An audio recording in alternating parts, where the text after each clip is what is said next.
the final day of the week. These are the voyages of the program Unsportsmanlike Conduct. Its ongoing mission to explore strange new movies, to seek out new bits and new adaptations, to boldly go where no radio program has gone before. Hellcat's Movie Club. It's Hellcat's Movie Club. Hellcat's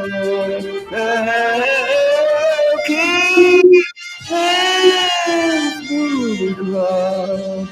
It's Hellcat's Movie Club.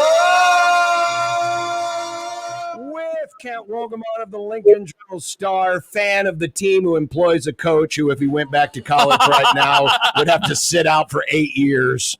That's the team. How you doing, Kent? I'm doing well. It makes it perfect for the Raiders. It does. That's what Just made the Raiders win, great. baby. It was about cheating and bending the rules, breaking the rules. Just win, baby. Yeah, exactly.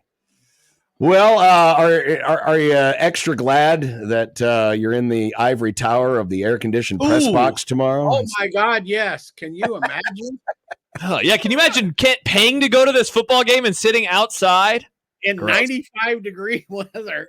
Yeah. In October. Yes. No, thanks. I'm good. The wife informed me this morning that she won a raffle at work for Oh, tickets. she gets to go. She's not going. Oh, she's not going. She's not going.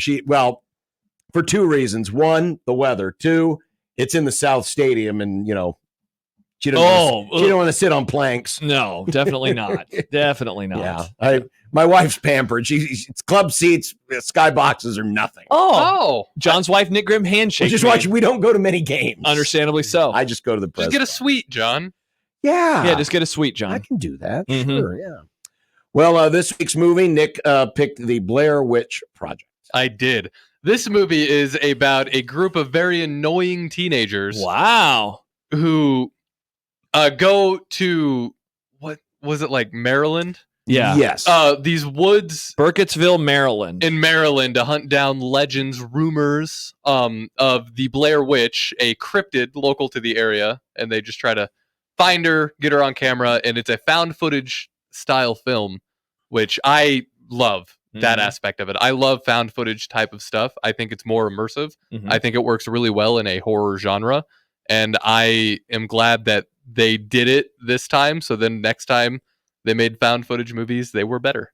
Wow. So you didn't seem like you were a fan of this movie. I wasn't. I thought that the casting was good in the sense that all of the characters were annoying, but I think they acted exactly how you would expect non-actors to act in a situation like this. But isn't that what you would want? No, it is. It was very natural, which made it hard to watch. Should that make it? There wasn't a sense. Let me cook. I don't know if I like this meal. I don't know if I like the meal. I liked the aspect. I liked the idea. I liked the concept of it. Yeah. I thought it was done in a way that made sense, but I didn't like watching it. Because people were talking over each other, they were doing this, and this. It was all very natural, but it was bad viewing.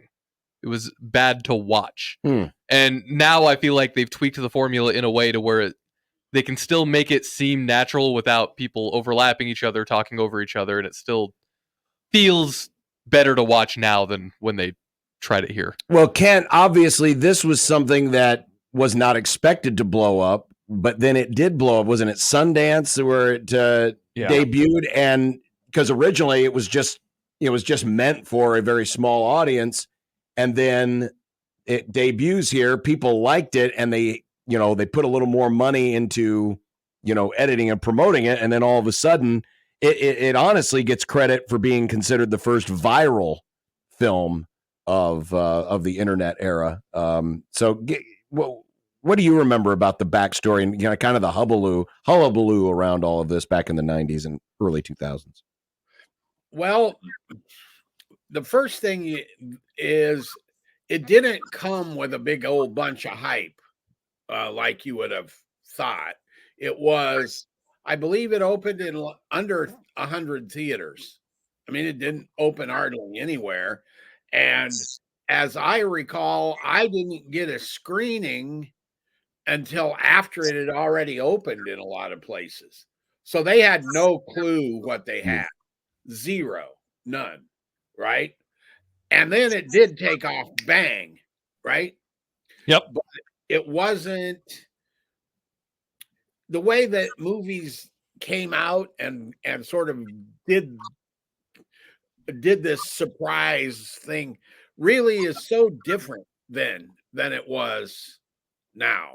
Right now, the good, bad, or indifferent, it's going to come out on 500-600 screens, and either it'll hit or it won't. You know, even the small releases are now coming out on 200-300-400 screens. Right? This was like 30 screens, so it's a different way it came out. The other thing that you got to kind of remember is this is the first one of these found footage movies that really got any kind of wide distribution, right? You just didn't see this kind of stuff. And that's part of what made it so made a difference in the way it was perceived and why it kind of got, oh, look at this. This is this. It looks real. It's found footage.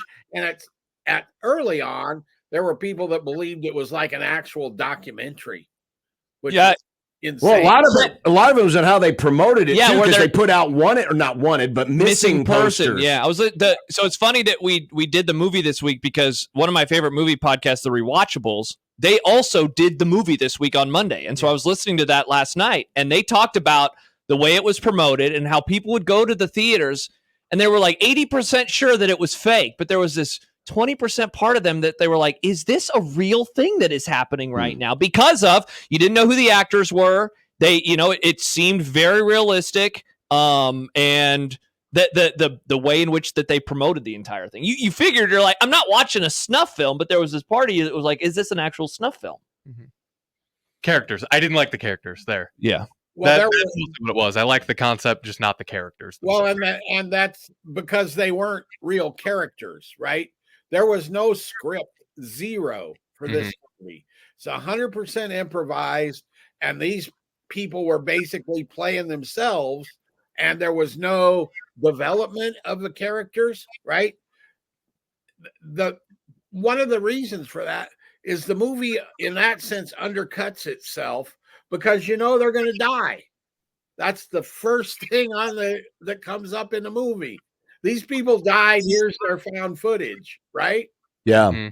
So they're going to die. So why do you want to care about these three people that are going to die within an hour or however long it is, right? You have to have some character develop, and there is none, zero. So I found them uninteresting as well.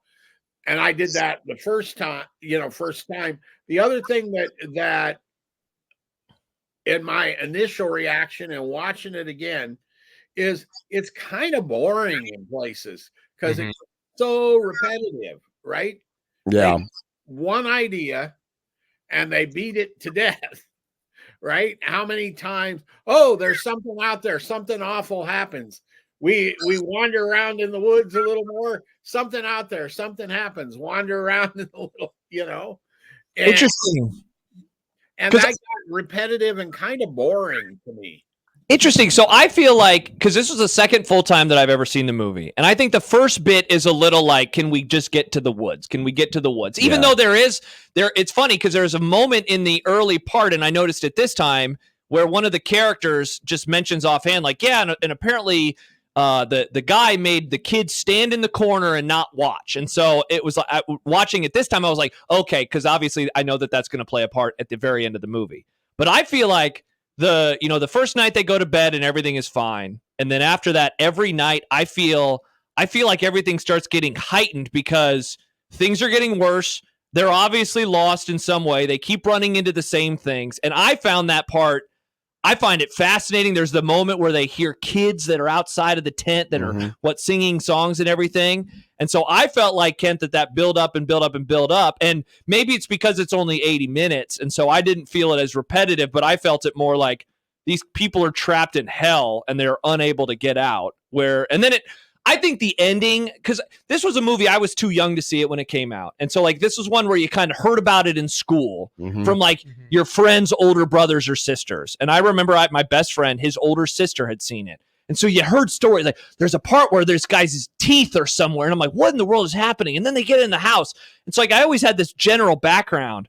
But man, I feel like when they go to the house at the end of the movie and that, especially the very last scene, I think is, for a movie that is not traditionally scary, I think that part is creepy as hell. Yeah, and I would agree. I think the ending is one of the best horror movie endings that I've ever seen. And I felt that way watching it for the second time. Yeah, and did you get and I didn't get this until I read the synopsis on Wiki, but the fact that the original story of the guy who kills the kids way back when in that same house made one of the kids stand in the corner. And so at the end, when she comes down the stairs and sees, I can't remember the names of the characters, but sees him just standing there in the corner. Yeah. And then it was, it's like, whoa. Yeah. I mean, I agree. I think it was I thought the ending was really, really good. I didn't think it seemed very repetitive either, I guess. Then this was my first ever viewing.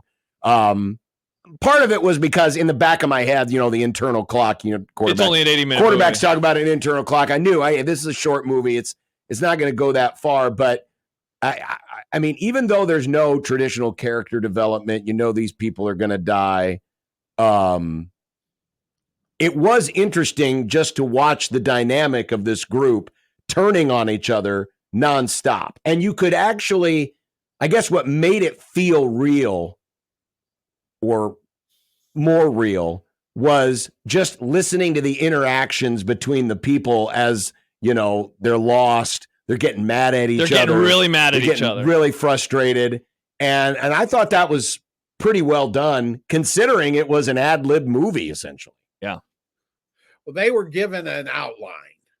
They were told, you do this now, you do this now, you do this now. Right. You just make up the words. So it wasn't like it was entirely improv.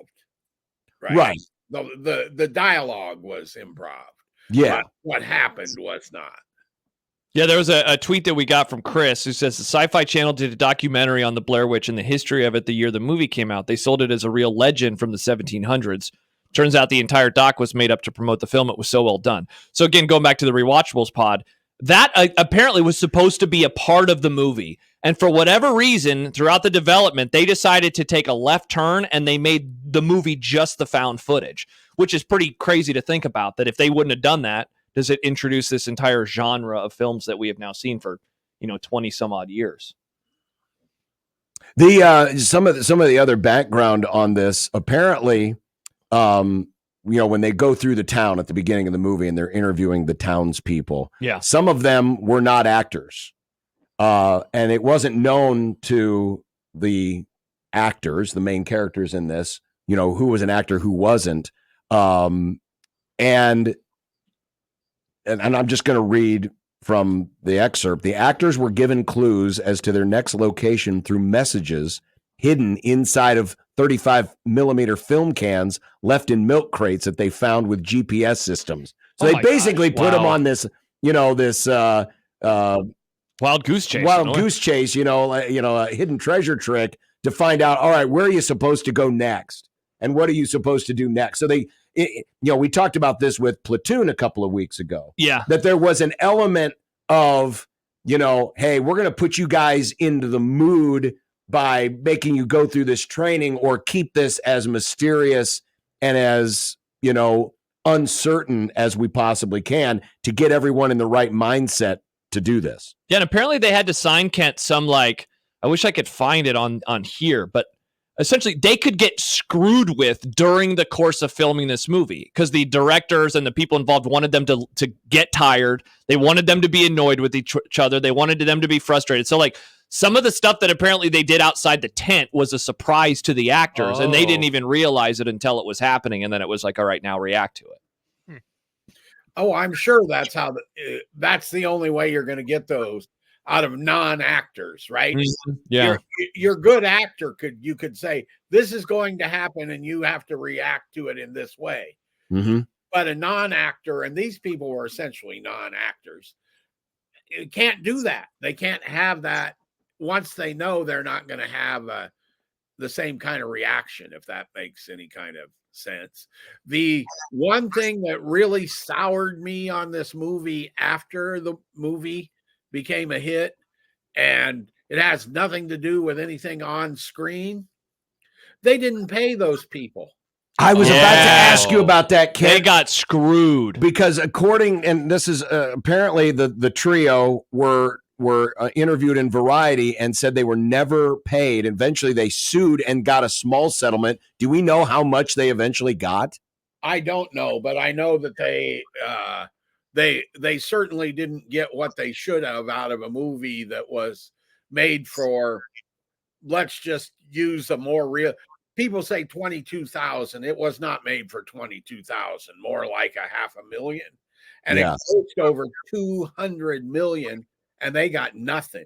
That's not right. Okay. Period. Wow. That's incredible. Because they were the ones who they did everything. They were holding the cameras. Like that wasn't. They shot the damn thing. That wasn't like some found footage movies where it's like a director actually holds the camera and then you're just kind of standing there behind him. They ran the camera. Yeah, exactly. That's horrible. Yeah.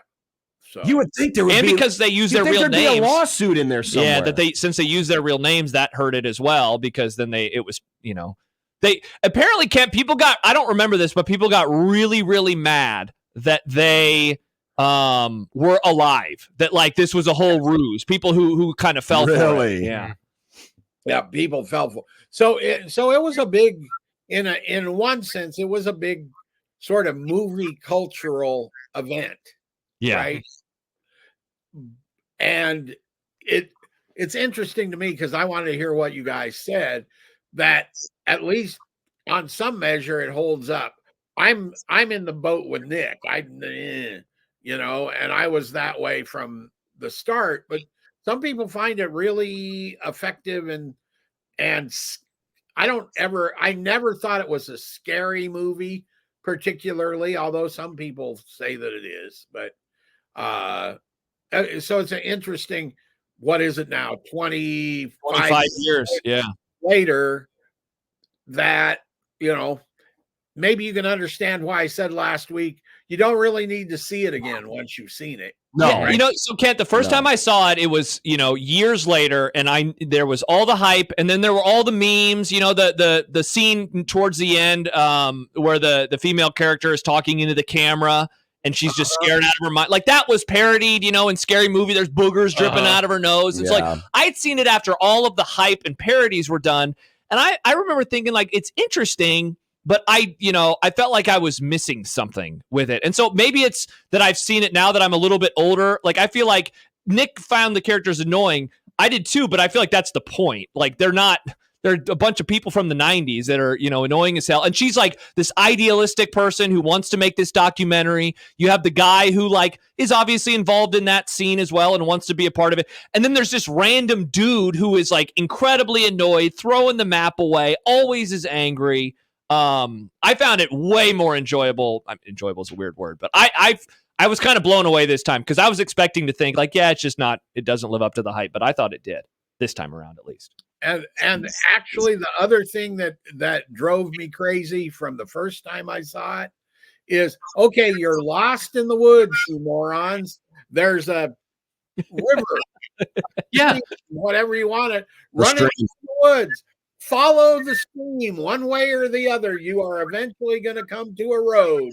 That's how this works out in the country. You get on the road, then you can find your way out of there. Yeah. That really bugged me too, because they started following the river and then they're like, let's just cross it. Oh, we're crossing the river again. That's not suspicious. Just follow it. So not to get too nerdy, but there are some theories out there that basically they were stuck in a loop. And so they couldn't get out of it because of the witch. So, if you want to believe in the weird theories. Or they're just idiots, dumb city, for sure, dumb city people who think that Western Maryland. Well, when they moved the rocks, people think they entered into a little bit of a time portal of some sort. Oh boy. Yeah, that's what people think, Kent. I would say, I mean, it's somewhat believable, because yes, you're right, Kent. I mean, any of us who have grown up in rural areas, we kind of know, right. what to do. But if you're from the city and you're, smarter than in the world college kids, you're not. I would have made the same mistakes, so I'm not one to judge. You're I wouldn't go there in the first place. Do stupid things like that, and they were getting tired. They didn't have any. You could definitely tell this was the one thing that was dated about this movie is they all smoked. Yes, they did. A lot of cigarettes. Young people don't smoke much anymore. I do wish that I could have been around the time when it first came out, because I feel like, what Kent had mentioned being a cultural phenomenon or whatever, I think that did the marketing and all of that did a lot of the heavy lifting for the movie itself. But then watching it 25 years later, disconnected from all of that, I think the marketing was just as much a part of the movie as the rest of it. Hold on. The marketing was just as much a part of the movie as the movie itself. Mm-hmm. And then not watching the movie without the marketing, it's like watching half the movie. Yeah. Yeah, it was a huge part of it, yeah. That's exactly right. Yeah, the horror movie for me, Kent, that was like that I remember it had a lot of hype and that I got to see, and in my opinion is still like the scariest movie-going experience that I've had was The Ring. Came out in 2002. That movie was scary, and that one had a lot of hype. It was a lot of word of mouth, and I remember seeing it with my best friend and his older sister, and I think one of her friends, and we went to what is now the Majestic Theater, and I remember I got home, and I went and I turned on the light, and I looked in my closet like 5 or 6 times before I went to bed. My version of of this movie was Paranormal Activity. That was a good I remember my mom rented that for me from the video store, and I watched it in the dark in the living room. I was scared for weeks. Do you have one, John? Do you have like a horror movie that you remember? Are you a big horror guy? I don't feel like you are. I mean, not big. I've seen them. I've seen a few. Honestly, when I was really, really little, Jaws to me was a horror movie. Yeah, true. Yeah, when I was really, really little, and that's before I had actually seen it. It was just a thought of it, the concept of it.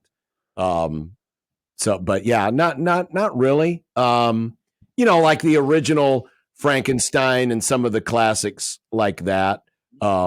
Certainly they were eerie, and the black and white of those films kind of lends itself to horror, but I don't remember any scary movies affecting me. Yeah. Ken, do you have one? Well, there are several that I would put on. I'm not sure they count as, quote, straight up horror movies, like The Exorcist. Okay. Yeah. I don't know if you call that a horror movie or not, but that would be one. One I can remember seeing in the theater and was completely freaked out afterwards was The First Nightmare on Elm Street. Really? Yeah, because it came with no hype again. This was the same kind of back in the early 80s rollout.